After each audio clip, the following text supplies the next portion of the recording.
Mère est morte il y a 2 jours. Plus rien ne me retient ici. Je pars pour Montréal. Là, je pourrais peut-être aider Julien et Laurent Olivier.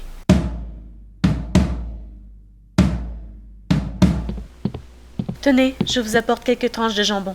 Je vais aller voir Monsieur Goyette pour qu'il vous aide lors de votre procès. Cela ne te servirait à rien, chère sœur. Nous n'avons pas le droit d'être défendus par un avocat. Nous devons assumer seuls notre défense. Julien Cadet, Laurent-Olivier Valois, vous êtes tous deux condamnés à mort par pendaison. À ce jour, au moins 50 hommes ont été condamnés à la même peine, mais seulement 8 d'entre eux ont été exécutés.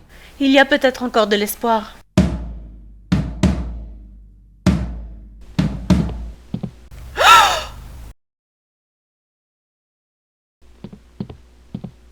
Nous sommes déjà au courant pour l'arrestation de Julien et Laurent Olivier, mais tout espoir n'est pas perdu.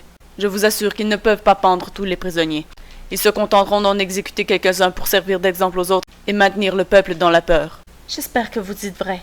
Mourir à 19 ans, c'est bien jeune. Voudrais-tu reprendre ta place parmi nous? Oui, bien sûr.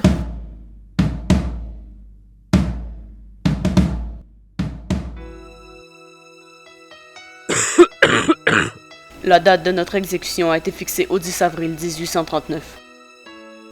Non, ce n'est pas possible. En êtes-vous sûr? 2 gardiens sont venus nous prévenir ce matin de préparer nos âmes pour cette épreuve. Julien, tout va bien aller, je te le promets. Je vais vous sortir de là. Votre frère est un peu souffrant depuis quelques jours. Je crains fort qu'il n'ait pris froid dans ce cachot humide. Ne t'en fais pas pour ça. Quand je monterai sur l'échafaud, je cracherai au visage de mes bourreaux et j'espère les rendre si malades qu'ils crèveront tous, les misérables. Oh Julien, je t'en prie, ne pars pas ainsi. Je ferai l'impossible pour vous sortir de là. Ma pauvre petite sœur, ne te fais pas d'illusions. Aucun des condamnés à qui l'on a annoncé la date de sa sentence n'a pu échapper à son exécution. Notre tour est venu et nous irons la tête haute, sans crainte. Ma seule douleur est de te savoir seule, sans personne pour te protéger, te soutenir. Je t'en prie, pars vite, avant que le courage ne me manque. Oh Rosalie, chère Rosalie, je ne peux partir pour l'autre monde sans vous dire le fond de mes sentiments. Dès notre première rencontre, je vous ai trouvée la plus charmante des demoiselles. Votre courage, votre dévouement et votre beauté m'ont immédiatement ensorcelée. Soyez assurés que si je n'étais pas à quelques pas de la mort, jamais je n'aurais osé vous l'avouer. Comment un jeune homme comme moi, sans famille et sans avenir, pourrait-il un seul instant imaginer unir sa vie à celle d'une demoiselle de bonne famille comme vous? Vous méritez beaucoup mieux que moi. Aussi, veuillez pardonner mon sans-gêne et mon audace et les porter sur le compte d'un égarement passager, causé par la terrible nouvelle qui m'accable. Pourquoi a-t-il fallu que vous attendiez aujourd'hui pour me dire tout cela? J'aurais été tellement heureuse de devenir votre compagne pour la vie. Vous me comblez, mon ami. Jamais je n'aurais cru pouvoir mourir avec cette joie au cœur. Savoir que vous m'aimez m'enlève toute crainte et tout désespoir. Tenez, c'est pour vous. Il y a longtemps que je l'ai écrite, mais jamais je n'ai eu le courage de vous la remettre. Vous? Manquez de courage? C'est impossible. Vous êtes si brave et si téméraire. Partez, partez vite. Je garde au fond de mon cœur le souvenir de ce moment bien heureux. C'est aimable, Rosalie. Je me sens d'une audace sans borne, et je me permets de vous écrire. Aurais-je aussi la folie de me risquer à vous remettre cette lettre? Je ne sais.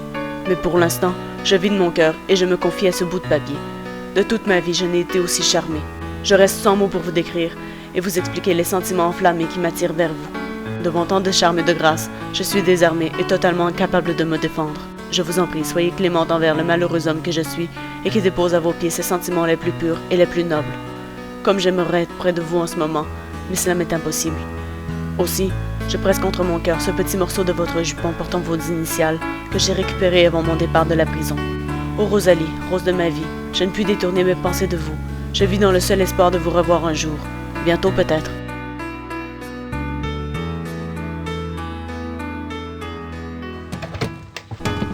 Dites-moi, Rosalie, comment ont été prévenus votre frère et Laurent Olivier de leur arrêt de mort? 2 gardiens leur ont annoncé.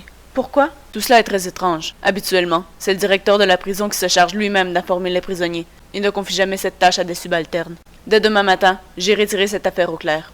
Oh, j'espère que vous avez raison, que tout cela n'est qu'une mauvaise plaisanterie de la part des geôliers.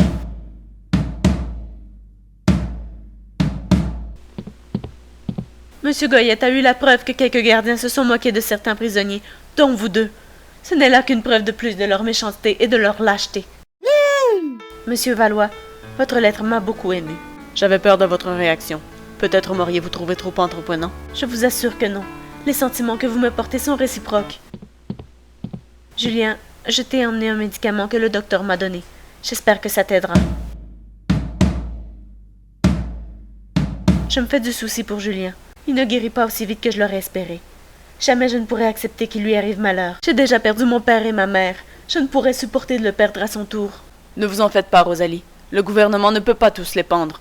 Il ne peut pas non plus les garder éternellement en prison. Cela lui coûte trop cher. Mais que feront-ils alors? Je ne sais pas. Dites-moi, Rosalie, d'où vient ce jeune homme, Laurent Olivier? Comment est-il élevé? Par qui? Eh bien, il fut...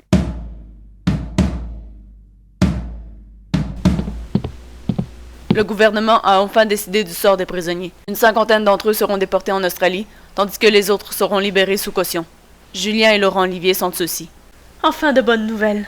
Je vais vendre notre demeure de Saint-Antoine pour pouvoir payer leur cautionnement. Ce n'est pas une bonne idée. Ce serait une grande erreur que de vous départir de votre héritage familial. Je t'offre plutôt de te prêter l'argent nécessaire à leur libération. Quand ils seront libres, ils travailleront pour le rembourser. Je ne demande aucun intérêt pour ce prêt et ne pose aucune limite de temps au remboursement de cette somme. Je ne sais comment vous remercier. Demain après-midi, nous passerons à la banque avant d'aller les chercher à la prison.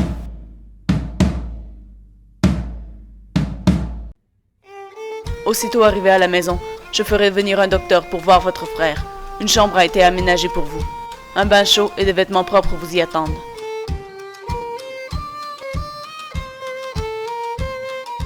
Toute cette histoire est bien finie cette fois. Laurent Olivier, ma femme et moi aimerions avoir une discussion avec vous.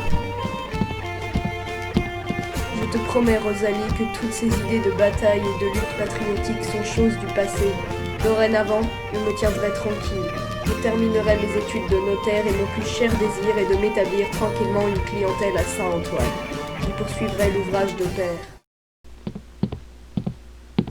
Laurent, mon ami, tu as les mains froides et tu trembles. Dis-moi ce qui t'arrive. Que t'ont-ils dit? Est-ce qu'ils t'ont insulté et dit des choses désobligeantes? Rien de tout cela, Julien. Rien de tout cela. Alors quoi? Parle! Ne nous laisse pas dans l'attente et l'incertitude. Ce qui m'arrive là est à peine croyable. Écoutez-moi bien. Monsieur Goyette m'a conduit au salon où sa femme m'attendait. Elle m'a dit « Jeune homme, je vous connais peu, et j'espère que vous ne verrez pas dans ma demande une curiosité malsaine et mal placée. Pourriez-vous me dire d'où vous vient cette croix que vous avez offerte à mademoiselle Rosalie? » Je l'ai toujours possédée. Le brave curé de Saint-Benoît m'a découvert sur le perron de son église alors que je n'avais que 4 ans. Je me dois de vous avouer quelque chose, un événement terrible qui m'arriva durant ma jeunesse. Madame, vous faites erreur, vous ne me devez rien. Je vous en prie, gardez le silence pendant ma confession. Cela m'est déjà fort pénible et j'ai besoin de tout mon courage pour vous dire ces choses. Aidez-moi en ne me coupant pas la parole. À l'époque, je n'avais que 19 ans. J'étais jeune, sans expérience et si peu méfiante. Je fis la connaissance d'un homme un peu plus âgé que moi. Tout le monde en disait le plus grand bien. Il agissait en galant homme, bien élevé et poli. Lorsqu'il me parla d'amour et de mariage, je le crus. J'ai mis en lui toute ma confiance, et j'en vins même, sur son insistance, à pécher et à m'abandonner à lui.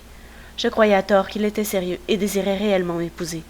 Je fus cruellement déçu et blessé lorsqu'il m'abandonna et partit pour les vieux pays. Cette faute en soi n'aurait pas été si grave s'il n'y avait eu une terrible conséquence.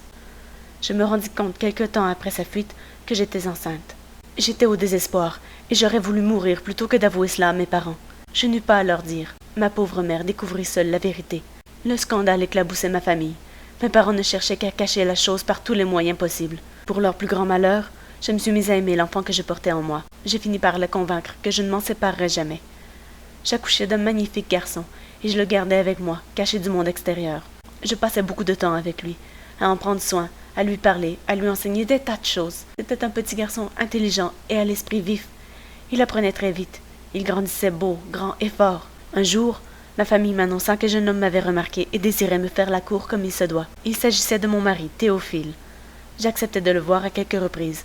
Ma mère profita d'une de mes sorties pour confier mon fils à une ancienne servante qui avait quitté le service auprès de ma famille à cause de son âge avancé. Je fus atterrée par cette décision. Je ne pouvais pas accepter l'idée d'être séparée de mon fils. De plus, je n'avais aucune confiance en cette vieille femme. Je ne lui avais jamais trouvé bon cœur. Je craignais pour le sort de mon enfant. Je me faisais du souci pour lui. Pourtant, Théophile me courtisait toujours, ignorant tout du malheur qui m'accablait. Je décidai de couper court à cette situation impossible en avouant tout à mon prétendant. S'il m'aimait vraiment, il devait m'accepter avec mon enfant. Sinon, tant pis. Il fut secoué par mon aveu et prit le temps de bien réfléchir avant d'accepter. La magnanimité dont il fit preuve à cet instant n'a jamais cessé de m'étonner et de me troubler. Je lui en suis profondément reconnaissante. Nous sommes donc allés trouver cette vieille femme pour reprendre mon fils. Mais au malheur, elle était morte, et son fils nous apprit que dès qu'on lui avait confié l'enfant, elle s'en était débarrassée en l'abandonnant, il ne savait trop où. Mon mari eut beau le questionner, le menacer, lui promettre une récompense, il ignorait tout d'où se trouvait mon enfant. L'affliction et la détresse qui m'accablèrent alors sont indescriptibles. Théophile continua les recherches, mais en vain. Depuis, nous nous sommes mariés et nous avons fondé une famille. Mais jamais je n'ai pu oublier ce petit garçon de 4 ans et demi qui se prénommait Laurent Livier et qui portait à son cou une croix en argent ornée d'une pierre rouge identique à la vôtre. J'ai besoin de réfléchir et de me reposer.